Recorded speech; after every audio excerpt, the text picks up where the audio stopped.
Hello everyone, welcome back to my YouTube channel. Friends, आज के इस वीडियो में हम बात करेंगे लर्निंग डिसेबिलिटी, जो कि आपका एक इम्पॉर्टेंट टॉपिक है। और इम्पॉर्टेंट किन लोगों के लिए है? जो कि यूपी टेट की परीक्षा देते हैं, प्राइमरी और जूनियर दोनों लेवल के लिए है, सीटेट के लिए है, और शिक्षक भर्ती में यहाँ से प्रश्न आते हैं, आपका डीएसएसबी में आते हैं, केवीएस में आते हैं। तो इन सब परीक्षाओं में यहाँ से प्रश्न जरूर आते हैं। तो लर्निंग डिसेबिलिटी को हम यहाँ पर आज डिस्कस करेंगे। इसके टाइप्स क्या हैं और लर्निंग डिसेबिलिटी होती क्या है, और इसके कुछ क्वेश्चन भी देखेंगे जो कि प्रीवियस ईयर के क्वेश्चन पेपर में आ चुके हैं। एमपी टीटी में हो, हरियाणा टीटी की हो, यूपी टेट में हो, तो सीटेट वगैरह में इस तरह से जो क्वेश्चन आ चुके हैं वो भी हम डिस्कस करेंगे, ताकि आपको एक आइडिया हो जाए कि पेपर में क्वेश्चंस बनते कैसे हैं, पैटर्न क्या है और कौन से क्वेश्चन इंपॉर्टेंट हैं। एक ही क्वेश्चन किस तरह से डिफरेंट फॉर्म में आ सकता है। ठीक है फ्रेंड्स, तो अगर आप चैनल पे नए हैं तो सब्सक्राइब जरूर कर लीजिएगा, और पसंद आता है तो लाइक एंड शेयर भी करिएगा। चलिए स्टार्ट करते हैं। ठीक है, तो लर्निंग डिसेबिलिटी होती क्या है? सामान्य अर्थों में अगर हम इसको समझते हैं तो सामान्यतः अधिगम की समस्या होना कोई नई बात नहीं होती है। ये किसी ना किसी बच्चे में या सीखने वाले में पाई जरूर जाती है। पर जो अधिगम निर्योग्यता, जिसको लर्निंग डिसेबिलिटी कहते हैं, ये एक जटिल समस्या होती है। अब मान लीजिए क्लास में कुछ बच्चे होते हैं जो कि पूरी तरह से सामान्य दिखाई पड़ते हैं, परंतु उनके सामने क्या होता है कि प्रत्येक क्षण अधिगम की समस्या रहती है कि वो दिखने में तो सामान्य हैं, लेकिन फिर भी उनको कुछ ना कुछ ऐसी प्रॉब्लम है कि जो उनको क्या है, सीखने के मार्ग में कठिनाई पैदा कर रही है। ऐसे बच्चों को लर्निंग डिसेबल्ड या लो अचीवर चिल्ड्रन कहा जाता है। ठीक है, अब आगे देखते हैं इसकी मीनिंग और डेफिनेशंस क्या होते हैं। तो यहाँ पर देखिए, ये तो हमने सामान्य अर्थों में समझा कि लर्निंग डिसेबिलिटी क्या होती है, लेकिन इसकी डेफिनेशन देखिए। तो लर्निंग डिसेबिलिटी को सबसे पहले इसकी तरफ जो ध्यान आकर्षित करने वाले थे, ये थे डॉक्टर सैमुअल क्रिंक। इनका आप नाम याद रखिएगा, ये पूछे नहीं जाएंगे, लेकिन आपको पता होना चाहिए। आप पढ़ रहे हैं तो ये चीज़ पता होनी चाहिए कि हाँ, किसने इसकी खोज की थी। तो 1963 में डॉक्टर सैमुअल क्रिंक ने इसकी तरफ ध्यान आकर्षित किया था। अब यहाँ पर देखिए इसकी डेफिनेशन क्या होती है, इसकी परिभाषा क्या है। ये 1977 में संयुक्त राज्य अमेरिका के शिक्षा कार्यालय के द्वारा ये परिभाषा दी गई थी। परिभाषा क्या है, आइए देखते हैं। ये है, विशिष्ट अधिगम निर्योग्यता का अभिप्राय आधारभूत मनोवैज्ञानिक प्रक्रियाओं में असंतुलन से है, जिसमें एक या एक से अधिक तत्व समाहित होते हैं। मतलब ये मानसिक असंतुलन की स्थिति होती है मनोवैज्ञानिक प्रक्रियाओं में, जो स्वयं को स्पष्ट रूप से समझने, भाषाई प्रयोग करने, बोलने और लिखने में सक्षम बनाते हैं। इस प्रकार की अक्षमता, मतलब जो डिसेबिलिटी होती है, वो किसमें होती है? श्रवण करने, विचार करने, बोलने, पढ़ने, लिखने और अथवा गणितीय करना, तो गणितीय गणना करने की निर्योग्यता उत्पन्न करने, उसे अधिगम निर्योग्यता कहते हैं, मतलब लर्निंग डिसेबिलिटी। तो किन किन क्षेत्र में हो सकती है? ये होती है जैसे सुनने में, विचार करने में, बोलने में, है ना, कम्युनिकेशन में, पढ़ने लिखने की, रीडिंग और राइटिंग स्किल की, और मैथमेटिकल ऑपरेशंस के लिए। तो इसमें जो जहाँ पर भी कठिनाइयाँ होंगी ये होती हैं लर्निंग डिसेबिलिटी। अधिगम निर्योग्यता, दूसरे पॉइंट में देखिए, शब्द कुछ विशेष दशाओं की ओर संकेत करता है। इनमें कौन कौन से होते हैं? देखिए, बोधिगम अक्षमता, ठीक, मस्तिष्क आघात, मतलब जो ब्रेन्स की कुछ प्रॉब्लम्स होती हैं वो, अल्प विकसित मस्तिष्क, जिसकी कि बुद्धि का विकास पूरी तरह से ना हुआ हो, मस्तिष्क का असामान्य संचालन, वाचन एवं वर्तनी की अशुद्धियाँ, तथा भाव प्रदर्शन की अक्षमता। ये सब शब्द जो होते हैं ये आते हैं अधिगम अक्षमता में। अब आगे देखते हैं कि अधिगम अक्षमता के प्रकार क्या क्या होते हैं। तो यहाँ पर ही देखिए, ये है मौखिक रूप से सीखने की अक्षमता। इसमें कौन कौन सी हैं? तो इसमें यहाँ पर देखिए अफेजिया और डिस्फेजिया, ये जो होती हैं, ये इनको हम भाषाघात भी कहते हैं हिंदी में अगर कभी पूछा जाए। वैसे तो इंग्लिश के टर्म्स याद रखिएगा हमेशा। अगर आप कहीं पर भी आपको कुछ लग रहा है कि कहीं डिफ़िकल्टी आ रही है टर्म्स को समझने में, तो आप क्या करेंगे, हमेशा इंग्लिश वर्जन वाला ही उसको देखेंगे क्वेश्चंस को, और उसी को वही मान्य भी होता है, क्योंकि हिंदी में क्या होता है, ट्रांसलेट करने में थोड़ी मिस्टेक्स हो जाती हैं। तो यहाँ पर ये देखिए अफेजिया और डिस्फेजिया, अब भाषाघात इनको बोलते हैं। तो यहाँ पर अफेजिया क्या होता है? ये भाषा अवबोधन से संबंधित विकार है। अफेजिया मस्तिष्क का एक ऐसा विकार है जिसमें इसमें क्या होता है, व्यक्ति के बोलने लिखने और बोले और लिखे हुए शब्दों को समझने या प्रकट करने अनियमितता, अस्पष्टता और स्थायी विकार इनमें उत्पन्न होते हैं। तो इसमें क्या होता है कि बोलने और लिखने की अक्षमता होती है मौखिक रूप से, वर्बली। डिस्फेजिया भी वही चीज़ है, बोलने से संबंधित है विकार, जैसे रुक रुक कर बोलना, कि अगर किसी बच्चे को कोई चीज़ समझानी है, बोल के वर्बली उसको समझाना है, लेकिन वो क्या है, अपनी बात को स्पष्ट रूप से नहीं समझा पा रहा है, रुक रुक के अटक के बोल रहा है, बात को एक्सप्रेस नहीं कर पा रहा है, ठीक है। तो ये हो गई मौखिक रूप से बोलने की अक्षमता, अफेजिया, डिस्फेजिया। और फिर दूसरी है पढ़ने की अक्षमता। इसमें कौन कौन सी हैं, एलेक्सिया और डिसलेक्सिया, ठीक है। ये बहुत पूछी जाती है, डिसलेक्सिया ये बहुत इंपॉर्टेंट है। तो यहाँ पर देखिए, इसमें क्या होता है कि ये जो होती हैं, इसमें एलेक्सिया पढ़ने की शक्ति का लोप, वर्ड ब्लाइंडनेस हो जाती है, ठीक है। तो यहाँ पर ये पढ़ने की अक्षमता से है। कई बार क्वेश्चन ऐसे बनता है, अभी आप देखेंगे आगे क्वेश्चंस कैसे आए हैं, कि जो पढ़ने की अक्षमता है, एलेक्सिया और डिसलेक्सिया, तो ये दोनों जो है डिसीज, इसमें डिसऑर्डर्स होते हैं। डिसलेक्सिया क्या होता है, ये एक पठन संबंधी विकार है, जिसमें इसमें बच्चे को क्या होगा, अक्षरों को पहचानने में कठिनाई होती है। इस विकार को दूर करने के लिए मौखिक कार्य और पर्याप्त अभ्यास कराना चाहिए। इसको हम कैसे सुधार सकते हैं, टीचर्स के द्वारा उसकी बहुत प्रैक्टिस कराई जाए और मौखिक कार्य ज़्यादा कराया जाए, तो यहाँ पर उसकी जो पढ़ने की अक्षमता है ये दूर होगी, ठीक है। तो ये हो गया एलेक्सिया और डिसलेक्सिया, ठीक है। आगे देखते हैं, नेक्स्ट है इसका लिखने की अक्षमता। इसमें कौन कौन सी हैं, देखिए इसमें है, ये तो बहुत इंपॉर्टेंट नहीं है, अग्रेफिया है, अंग्रेक्सिया है, ऑसिमगोलिया है, डिस्ग्राफिया है और डिस्पैक्सिया। तो इसमें बहुत इंपॉर्टेंट कौन सी है, डिस्ग्राफिया, ये बहुत पूछी जाती है। तो डिस्ग्राफिया क्या होती है, डिस्ग्राफिया और डिस्पैक्सिया ये दो इंपॉर्टेंट हैं। ये लेखन विकार है, मतलब लिखने में इसमें प्रॉब्लम होती है। इस प्रकार के विकार में क्या होता है, स्पेलिंग और हैंड राइटिंग करने की जो स्किल होती है, कॉम्प्रिहेंशन को पढ़ने की जो स्किल होती है, उसमें कमी आती है। इस प्रकार के विकार में जो होता है, बालक की क्या होती है, लिखने की स्पीड जो होती है वो धीमे हो जाती है। तो यहाँ पर लिखने की अक्षमता से मतलब होता है, ये सारी जो डिसऑर्डर्स हैं ये लिखने की अक्षमता में आते हैं। तो आपको मेन याद रखना है डिस्ग्राफिया और डिस्प्रैक्सिया, ये दोनों इम्पॉर्टेंट हैं।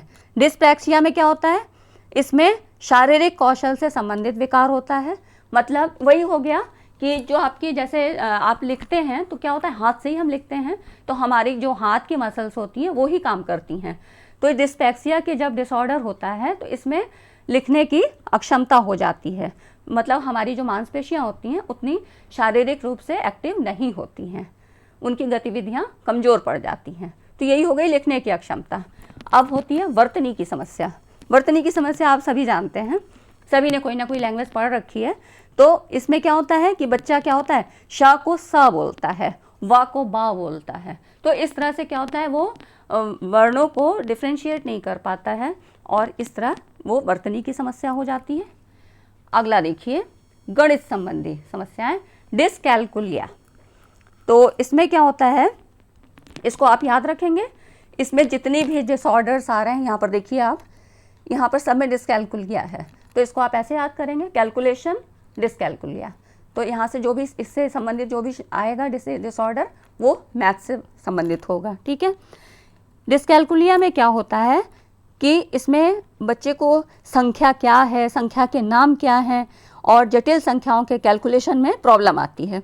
वो संख्याओं को सही ढंग से लिख भी नहीं पाता है और जैसे कई तरह के मैथमेटिकल ऑपरेशन होते हैं, plus minus, multiplication, addition, subtraction, है ना, इस तरह से जो और भी कोई कॉम्प्लेक्स नंबर हैं, इनको वो क्या करता है, सॉल्व करने में ज़्यादा समय लगाता है। तो यहाँ पर यही होता है डिस्कैलकुलिया, और डिस्कैलकुलिया को न्यूमिलेक्सिया भी कहा जाता है। यहाँ पर ये देखिए इसके टाइप्स कौन कौन से हैं। तो इसमें देखिए वर्बल डिस्कैलकुलिया है, इसमें चीज़ों की मात्राओं के वो नामकरण में गलती करता है कि चीज़ कितनी बड़ी है, उसके परिमाण को देख के उसको अंदाज़ा नहीं लगता है कि ये कितनी बड़ी है, छोटी है, किस तरह की है। तो यहाँ पर ये वर्बल डिस्कैलकुलिया उसको सही से डिफाइन नहीं कर पाता है। दूसरा है, ये देखिए यहाँ पे प्रोक्टोग्नोस्टिक डिस्कैल्कुलिया। इसमें क्या होता है, कौन सा बड़ा है या छोटा है इसका डिफ्रेंशिएट नहीं कर पाता है। वहाँ पर क्या था, वर्बल, वो बता नहीं पा रहा है, यहाँ पर वो डिफ्रेंशिएट ही नहीं कर पा रहा है। ठीक है। अब तीसरा है ग्राफिकल डिस्कैल्कुलिया। इसमें क्या होता है, ग्राफिकल्स में जो होता है इसमें लिखने में समस्या आती है। जो सिम्बल्स होते हैं, प्रतीक होते हैं, जैसे प्लस माइनस, ये सब जो चिन्ह होते हैं मैथ्स में यूज़ किए जाते हैं, तो इनके सिम्बल्स और नंबर्स को लिखने में समस्या आती है। ठीक है, तो ये हो गई ग्राफिकल। और लेक्सिकल में क्या होता है, लेक्सिकल में पढ़ने में समस्या आती है। वही कि गणितीय जो संकेत होते हैं, मैथमेटिकल सिम्बल्स और साइंस जो हम यूज़ करते हैं, इनको पढ़ने में समस्या आती है। और फिर है ऑडियोग्नोस्टिक, ये होता है ऑडियोग्नोस्टिक। इसमें क्या होता है, मैथमेटिकल कॉन्सेप्ट और रिलेशन बनाने में प्रॉब्लम आती है। ठीक है, तो ये इनके नाम नहीं पूछे जाएंगे, बस डिस्कैल्कुलिया पूछा जाता है कि ये कौन सा विकार है। तो ये सब क्या होते हैं, गणित संबंधी विकार हो गए। ठीक, तो यहाँ पर ये हमने देखे कि कौन कौन से डिसऑर्डर्स हो सकते हैं। ये तो आपने ऐसे जान लिए। अब इनको क्वेश्चन फॉर्म में देखते हैं। फ्रेंड्स, अगर वीडियो पसंद आ रही है तो लाइक ज़रूर करिए और फ्रेंड्स के बीच में शेयर भी करिएगा, सब्सक्राइब ज़रूर कर लीजिए। ठीक है, आगे देखते हैं। इसमें देखिए ये क्वेश्चन है, और ये क्वेश्चन आपके टीईटी, सीटेट, शिक्षक भर्ती, डीएसएसबी सब जगह आए हुए हैं। यहाँ पे आप देख सकते हैं कि मेंशन भी हैं। ये देखिए, ये 2019 का क्वेश्चन है। यहाँ पर देखिए, एक विद्यार्थी कक्षा में निम्नलिखित लक्षण प्रदर्शित करता है: पढ़ने के प्रति चिंता, शब्दों या अक्षरों को पहचानने में कठिनाई। और देखिए यहाँ पर ये हो गए, पढ़ने के प्रति चिंता, शब्दों अक्षरों को पहचानने में कठिनाई, निम्न स्तरीय शब्दावली कौशल। और फिर है पहले पढ़े हुए पाठ को समझने या याद करने में कठिनाई। तो ये पूछ रहा है ये किसके सूचक हैं, ये किसके सिम्टम्स हैं।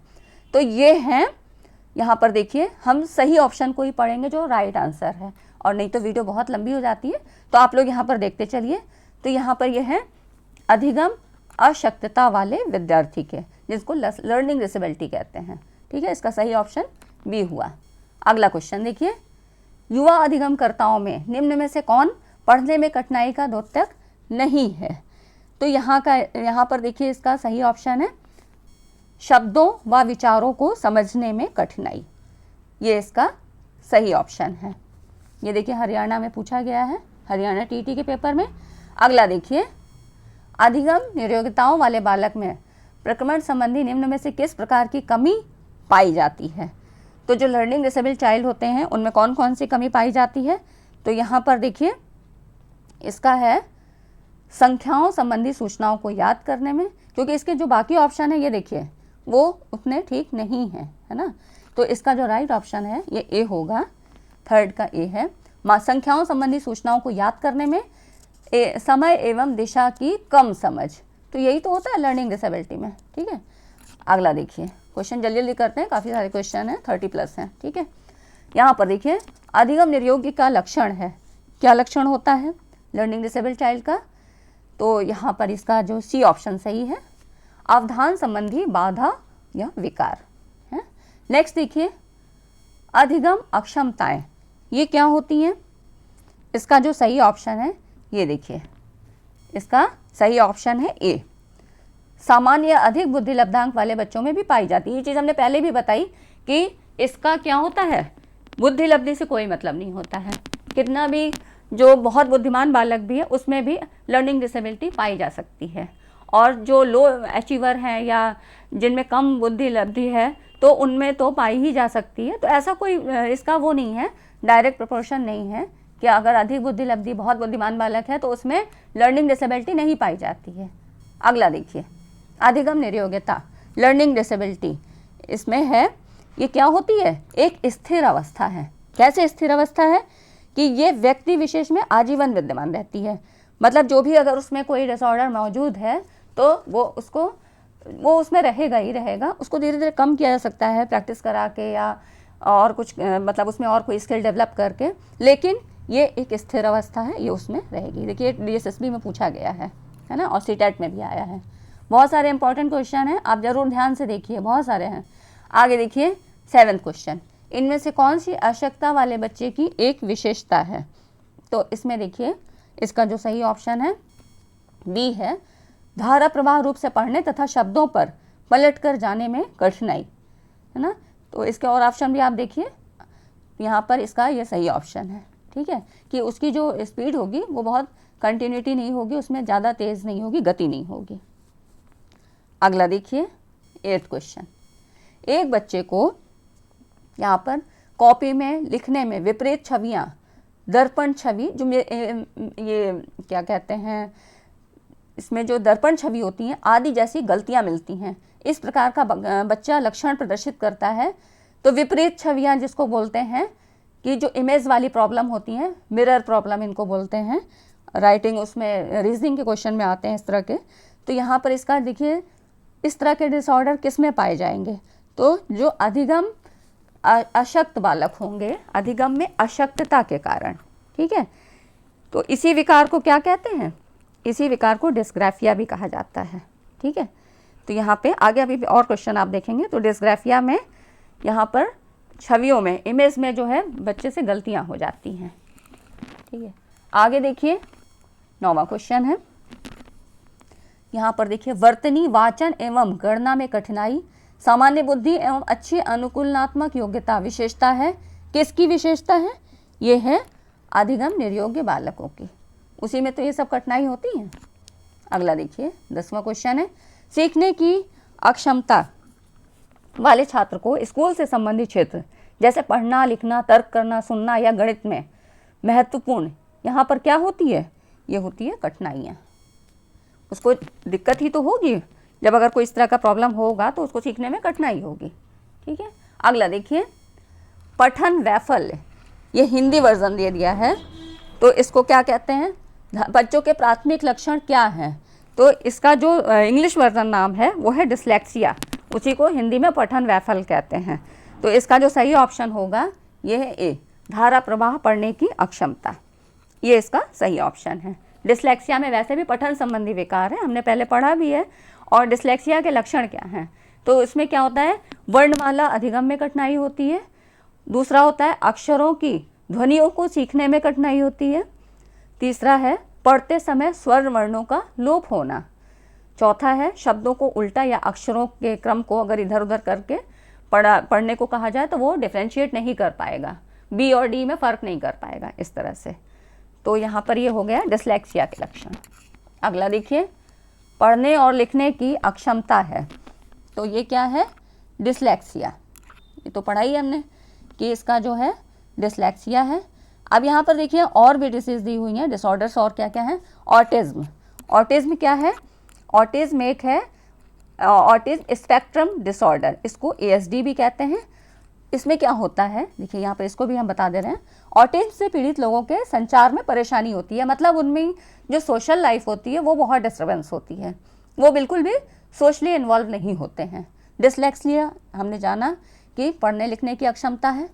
डिस्प्रैक्सिया, डिस्प्रैक्सिया क्या होती है, ये जो होती है डिसलेक्सिया और डिस्प्रैक्सिया, यहाँ तो देखिए दोनों में फ़र्क है, तो इसी को डिस्ग्राफिया भी कहते हैं। ये लेखन संबंधी समस्या होती है, इसी का जो डिस्प्रैक्सिया है इसी का नाम है डिस्ग्राफिया, ठीक है, ऐसे याद रखिएगा, डिस्ग्राफिया।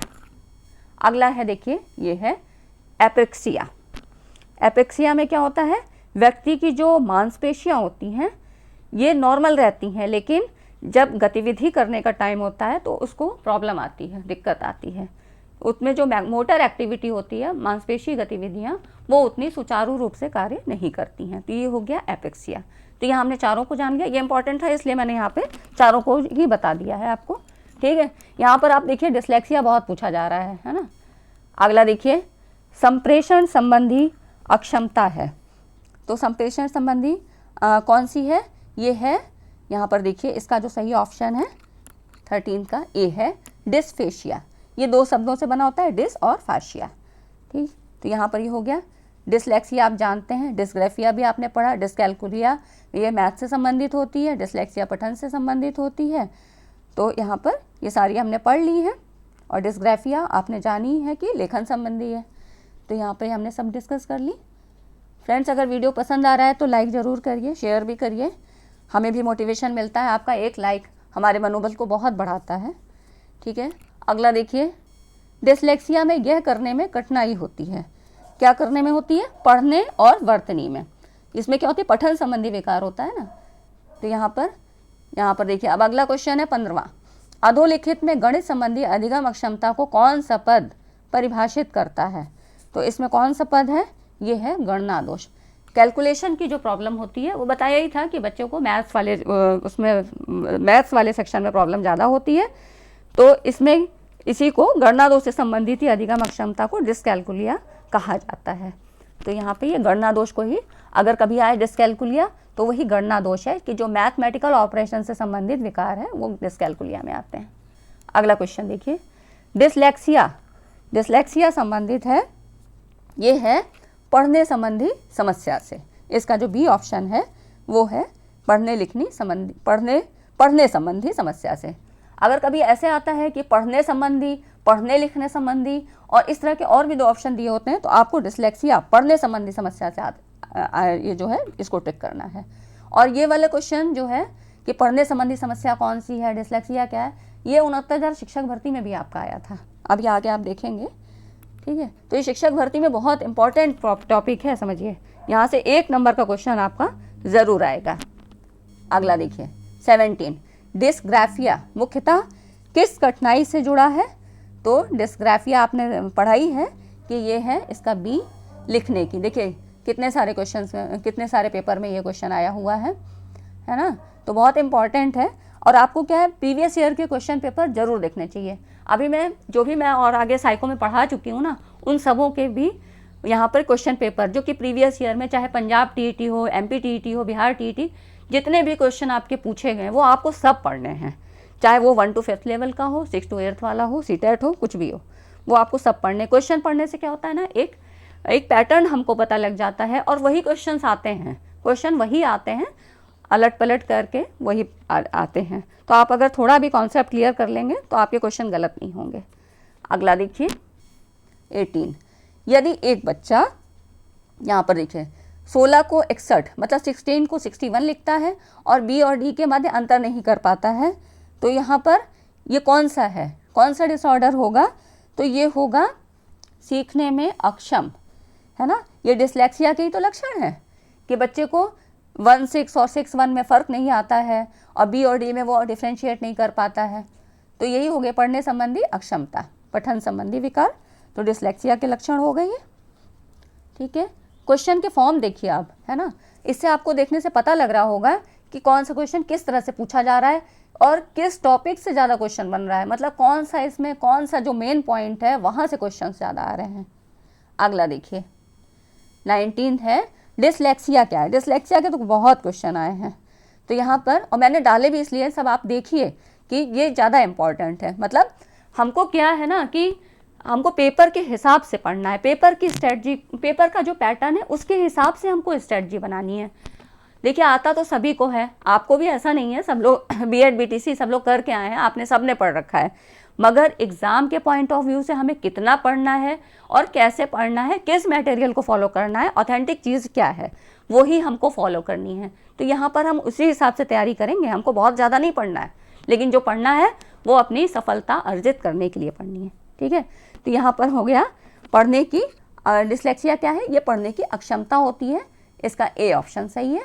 अगला देखिए, यदि अब आपकी कक्षा का बच्चा सी को, यहाँ पर देखिए सी को डी तथा डी को सी लिखे या पढ़े तो वह किस रोग से पीड़ित है ना। वही चीज़ है, देखिए डिसलेक्सिया का एक एक लक्षण जो था जो मैंने बताया उसी को क्वेश्चन फॉर्म में पूछ लिया है। तो यहाँ पे इसका सही ऑप्शन है डिसलेक्सिया, सीटेट में पूछा, टीटी में पूछा गया है छत्तीसगढ़ में, ठीक है। अगला देखिए, निम्न में से कौन सा विशिष्ट अधिगम विकलांगता का उदाहरण है? तो विशिष्ट अधिगम कौन सा है इसमें? यहाँ पर ये देखिए डिसलेक्सिया, है ना। सारे ऑप्शन हम नहीं पढ़ रहे हैं क्योंकि टाइम फिर बहुत लग जाता है। अगला देखिए, यहाँ पे भी टीटी में पूछा गया है। नेक्स्ट देखिए, डिसलेक्सिया मुख्य रूप से संबंधित है, बिल्कुल आप कर लेंगे, पढ़ने से संबंधित है ना। ये तो आपका गलत होएगा ही नहीं। अब डिसलेक्सिया का संबंध है, किससे संबंध है? पढ़ने की अक्षमता से, बिल्कुल। देखिए डिसएसपी में पूछा गया, आपके लोगों ने भरा भी होगा फॉर्म, है ना, आप लोगों में से कुछ लोगों ने भरा होगा। तो यहाँ पर देखिए नेक्स्ट है, एक बच्चा जो कि यहाँ पर डिसऑर्डर बताना है किससे ग्रसित है, वो देखिए यहाँ पे सॉ को वॉज और न्यूक्लियर को अनक्लियर में अंतर नहीं कर पाता है, तो ये किस में होता है, ये सिम्टम्स किस में पाया जाएगा, डिसलेक्सिया में, है ना। तो यहाँ पर 24 का है, यहाँ पर डी ऑप्शन है डिसलेक्सिया। ये देखिए, ठीक, ये देखिए कितनी जगह ये भी पूछा गया, कितनी बार ये क्वेश्चन पूछा गया है। डिसलेक्सिया तो आप बिल्कुल गलत मत करिएगा।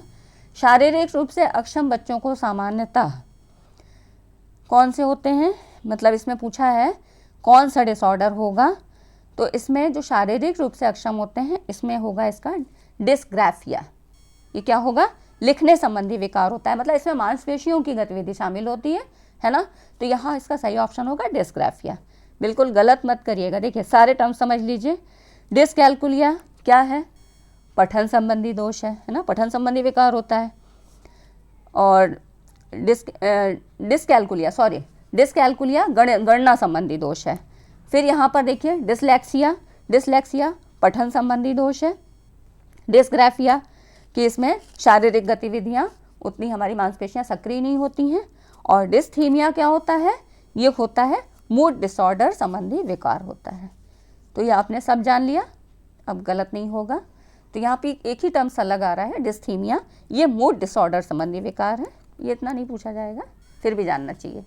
नेक्स्ट है, यहाँ पर देखिए, यहाँ पे पूछा है किसके अतिरिक्त निम्नलिखित सभी के कारण अधिक अक्षमता उत्पन्न हो सकती है। तो इसमें अधिगम अक्षमता जो लर्निंग डिसेबिलिटी है किसके कारण हो सकती है, इसमें यहाँ पर देखिए सेरेब्रल डिस्फंक्शन के कारण, वही जो मानसिक पक्षाघात होता है, संवेगात्मक विघ्न और व्यवहारगत विघ्न, ये सब। लेकिन जो सांस्कृतिक कारक है ये इसके कारक अधिगम अक्षमता, ये मतलब इसके कारण, ये बाकी सारे इसके कारण है, लेकिन इसका इसमें कोई वो नहीं होता है, रोल नहीं होता है, सांस्कृतिक कारक। ठीक है, अगला देखिए।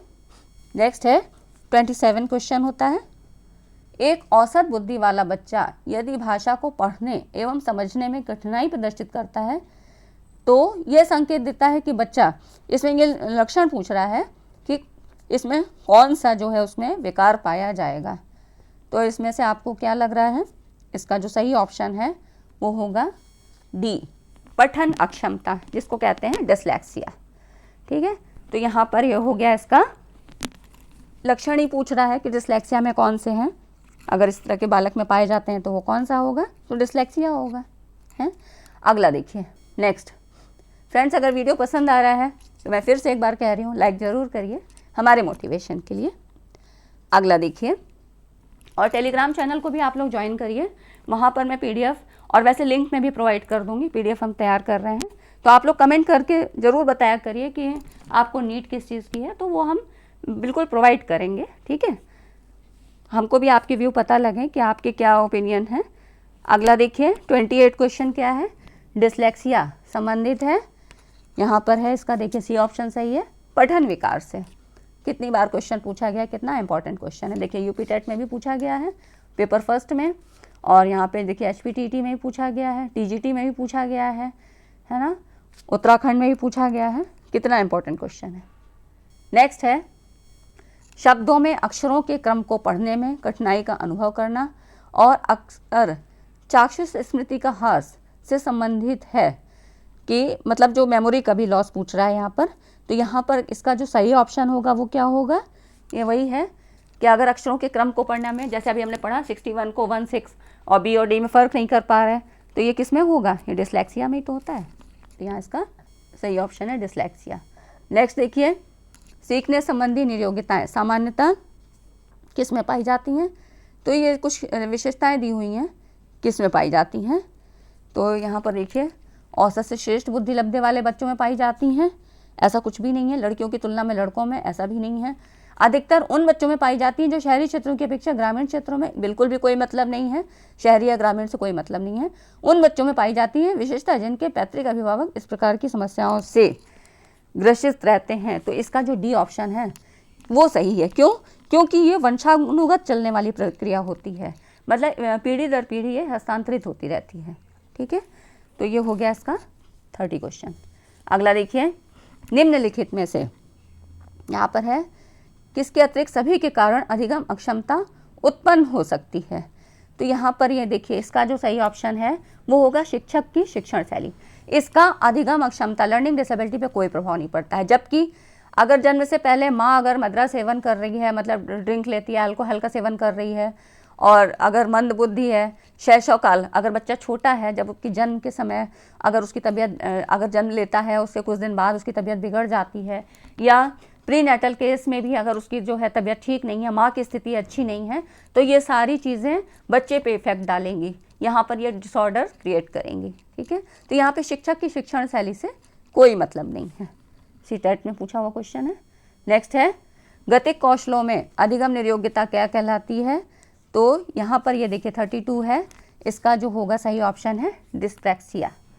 ठीक है, यहाँ पर गति एवं, इसमें क्या होता है डिस्प्रैक्सिया में, गति एवं समय में सामंजस्य नहीं बैठा पाते हैं, और जैसे स्पीड, मतलब समय के अकॉर्डिंग वो अपनी स्पीड नहीं मेंटेन रख पाता है। अगर कोई तेज़ी से गेंद आती हुई उस बच्चे की तरफ आ रही है, तो वो क्या करेगा, उसमें एक इसमें जो है सामंजस्य नहीं बैठा पाएगा, एक अनुकूलन नहीं बैठा पाएगा, उसको पकड़ नहीं पाएगा कि मुझे मेरे पास वो किस समय तक आ जाएगी, मुझे इसको कैच कर लेना है।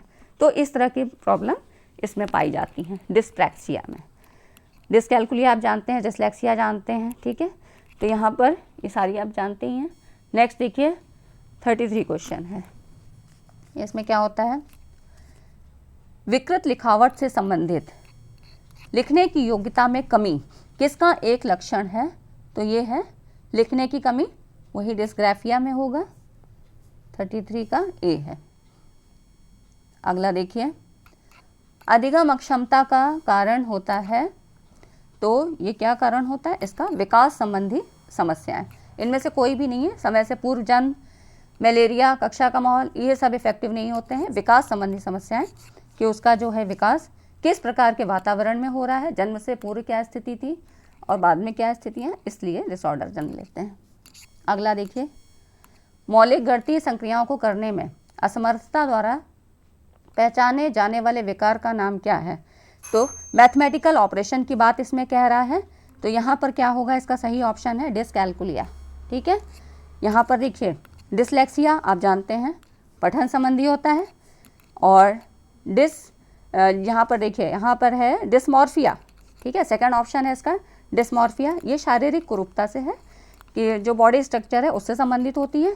डिस्ग्राफिया ये क्या होती है, लेखन संबंधी विकार होता है, मांसपेशियाँ सक्रिय हैं नहीं है, ये होता है। और डिस्कैल्कुलिया आप पता ही है। ठीक है, तो ये मैथमेटिकल ऑपरेशन हो गया। अगला क्वेश्चन देखिए, ये लास्ट क्वेश्चन है इसका, भाषा अवबोधन से संबंध विकार है कौन सा है? तो यहाँ पर है अफेजिया, इसका जो डी ऑप्शन है वो है। ठीक है फ्रेंड्स, तो आज हमने इतने क्वेश्चन सॉल्व किए, अभी इसके बहुत सारे क्वेश्चंस बाकी हैं, तो इसको मैं एक और वीडियो में डालूंगी। ठीक, तो आप मेरे चैनल पे बने रहिए, चैनल को सब्सक्राइब करिए, बेल आइकन को ज़रूर हिट करिए ताकि आने वाली वीडियो के नोटिफिकेशन आप तक ज़रूर पहुँचे। ठीक है फ्रेंड्स, लाइक एंड शेयर ज़रूर करिए अगर पसंद आया हो, हेल्पफुल हो वीडियो आपके लिए। Thanks for watching this video.